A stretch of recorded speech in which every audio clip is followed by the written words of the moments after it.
Kasi kasama ka.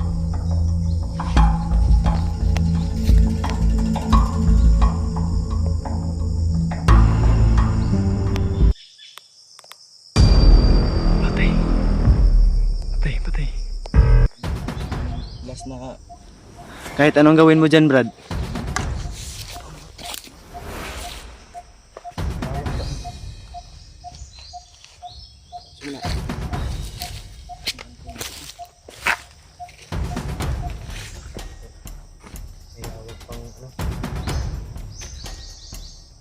Hindi po sana nyo.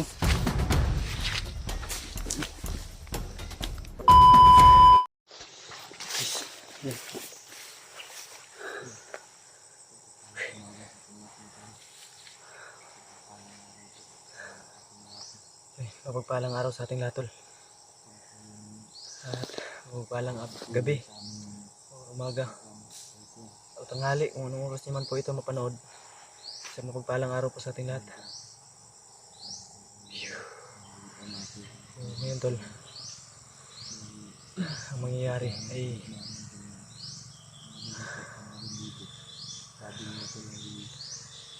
pasensya na po, tol, kasi kakapahinga lang namin at nag-relax muna, pansamantalang nag-relax muna kami. At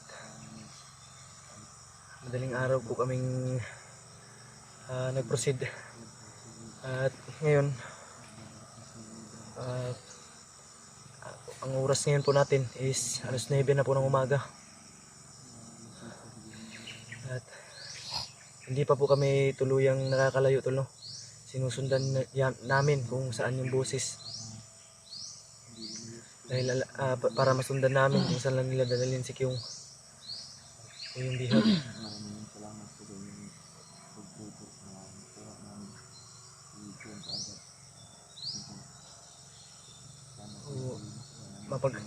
Hanggang sa ngayon, tol, ay naguguluhan pa rin ako sa mga nangyari dahil sobrang nakakabigla talaga, ng unexpected talaga, na hindi natin inasahang pangyayari. Dahil maraming mga tanong sa isip ko na tanging si Kyung lang yung nakakaalam kung bakit napunta siya sa ganung sitwasyon. Siya lang po yung makakapinto sa atin o sa inyo kung ano po talaga ang punot dulo.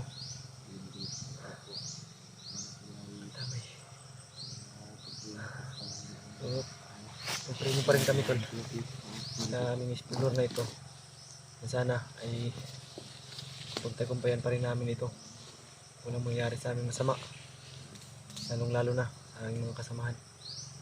At yan po si Buddy sa unahan, tol.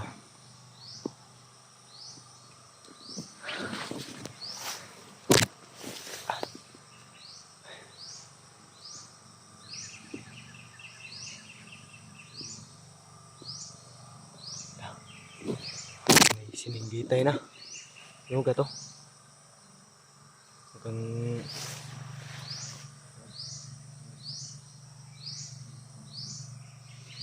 binubugbog pa rin nila si Kyung. Narinig ba yung Brad? Ano ka to? Ha? May boses pa rin, tol. Kaya yan po yung sinusundan namin. Hindi po namin winawala sa aming pandinig.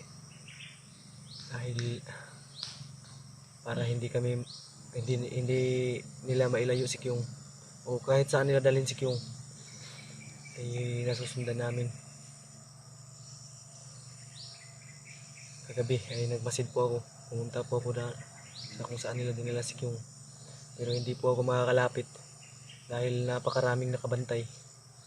Mas minabuti ko na lang na tiktikan sila o magmasid para alam namin kung anong update ni Kyung, kung anong lagay ni Kyung. Nag-alala na ako nung masyado kay Kyung, tol, dahil yung asawa niya ay buntis. Tapos bakit siya punta dito. Malaking palaisipan sa akin tulo. Dahil hindi ko lubos alakalain talaga na si Kyung na dating namumuhay na ng simple ay napunta pa sa hindi magandang sitwasyon.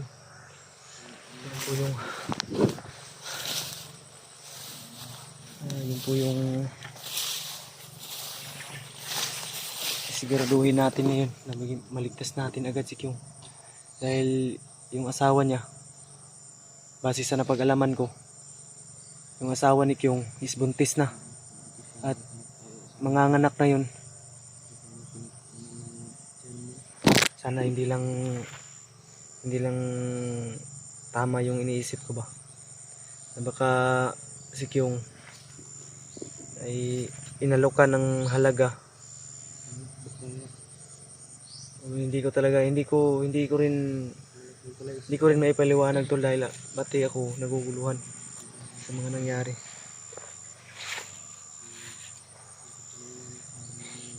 So ang gagawin namin ngayon tol ay Brad, diyaman tong dalan parang yung narinig natin boses no. Yan si Brad tol.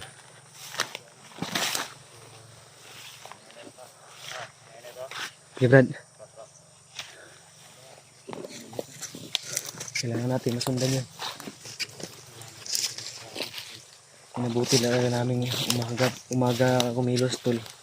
Dahil sa ganitong oras yung mga kalaban ay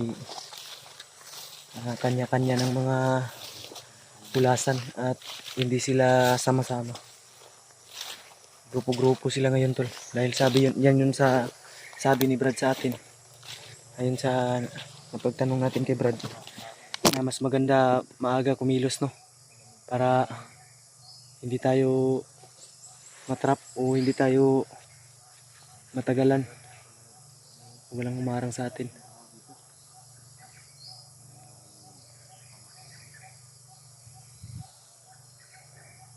Kani atong gituan ron Brad. Kabalo jud ko nga daghan ni kalaban. Kabalo ko nga alam ko na marami tong kalaban dito. Kakaiba yung ihip ng hangin ba? Para may pinahiwatig.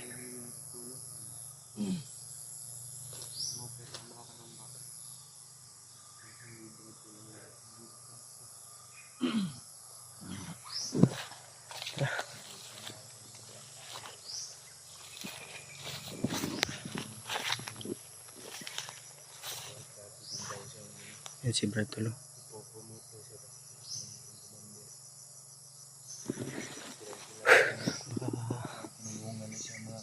Ano nang gawin nila kay Kyung no? Dahil si Bayawak tol, sa napagkaalaman ko noon, dati po yung tinulungan ni Kyung at na-hypnotize at doon at naging mabangis ng kalaban si Bayawak ngayon. At ang masakit pa doon, ang sarili niyang yung tumulong sa kanya ay ngayon bihag niya. Dahil wala na siya sa katinuan. Hindi na natin makokontrol yung utak niya.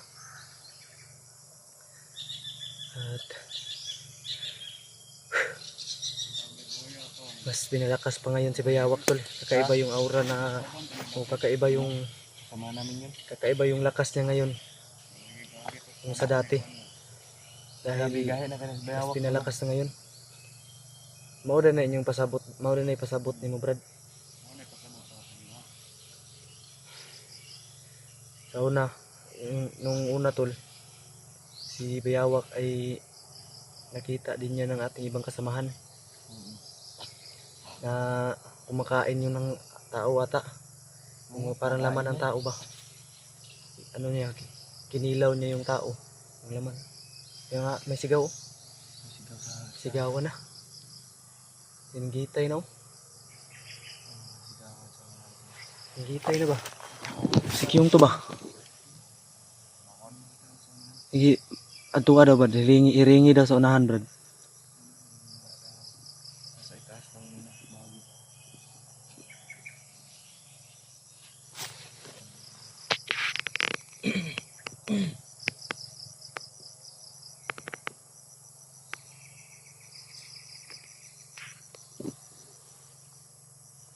Ha? Ha? Ja. Tara. Tara, tara.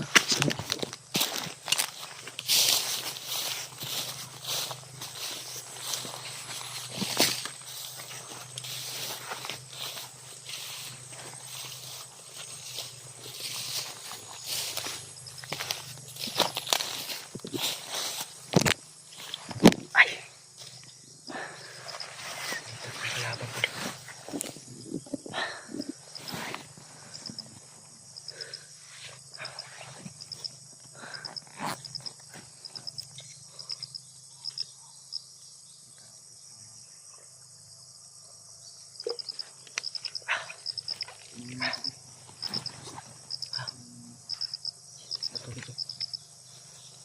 Bilisan. Brigad. Kakaiba yung nararamdaman ko dito ba? Yung kaba ng dibdib ko.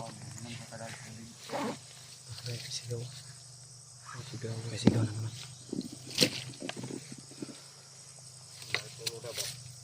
May tatlo.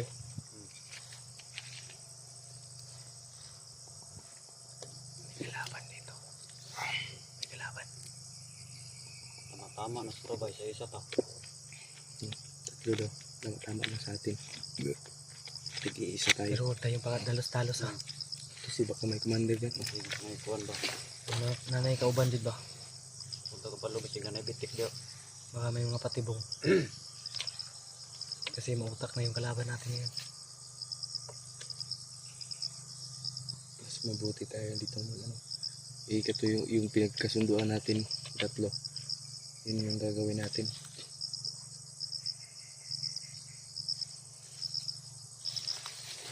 Kaya naman kapatid. Salamat ka sa tubig ha. May problema. Kailan mo Brad, padlaw kaon-kaon ba? ayun sa ano ko ba? Sa mga taga-suporta ko. Muslim ka ba daw? Muslim ka, Brad? Kaya pala. Ay, Muslim pala to. Sa akong gusto. Yung Allahu Akbar. Salamat. Yung mga pananalita mo daw is halata nila na Muslim. Yung tol, Muslim para si Brad tol. Ngayon ko palang natanong. Muslim ka pala Brad? Muslim ko Brad. Kaya pala. Kailan mo gadok ko. Kaya pala sanay kumatay ng tao. Kung Muslim po ko istorya di mo sabot. Pag nagsasalita ka ng Muslim. Yan tol, Muslim para si Brad tol. Mababangis daw yung mga Muslim. Pero hindi totoo yun. Ayon sa na-experience namin kay Brad o sa pagkikisama ni Brad sa amin. Na sobrang bait o yung sa mga ano po to nag-aalala na baka si Brad ay traitor rin kami. Na ano na po namin Brad Kadokan nga makaubat ko. ang dapat daw kadlukan ka ng mukhaugbat to. Ang unsay dapat kadlukan Brad? Ano makaubat to diyan ta mahadlok. Ano mukhaugbat to? Kanon na. Pareha lang kay kinaon yun. Ito lang pwede ka.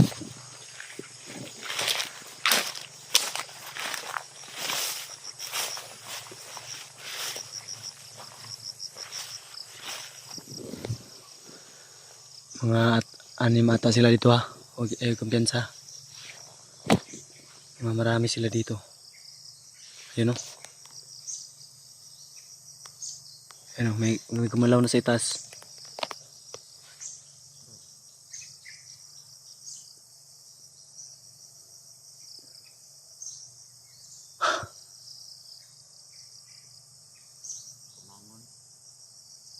Ikaw bahala.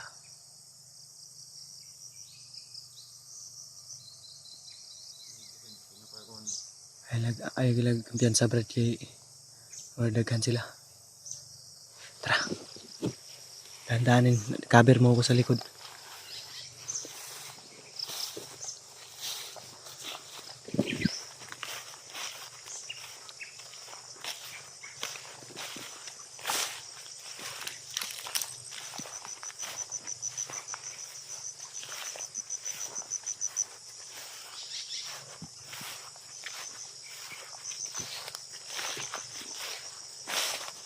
May isa dito ah.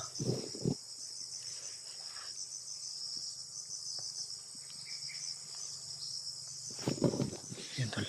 May isa sa taas. Parang problemado itong isa. O baka nagpapanggap lang yan. Oo. Ano yung nakabantay isa?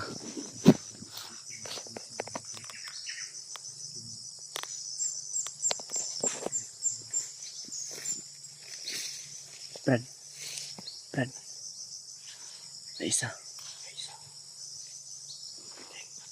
Sige, sige. Wala kumpiyansa Brad kasi may mga kasama ka.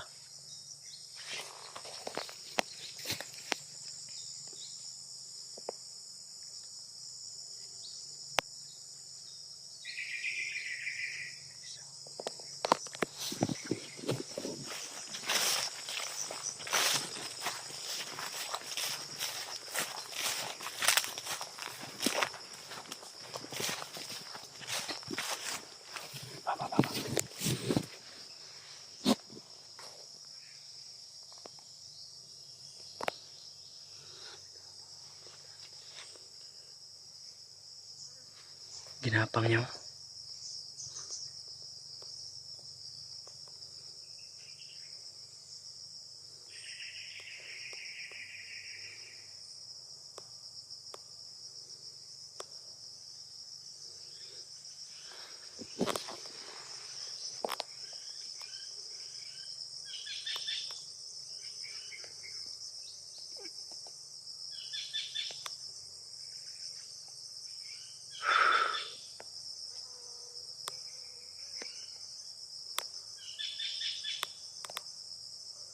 Patay. Patay, patay.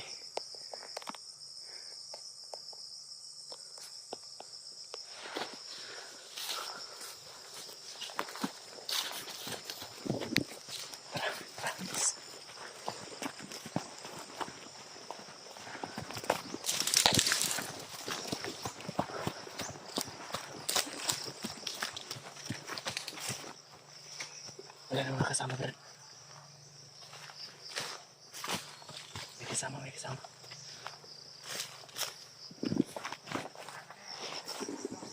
May mga kasama ko.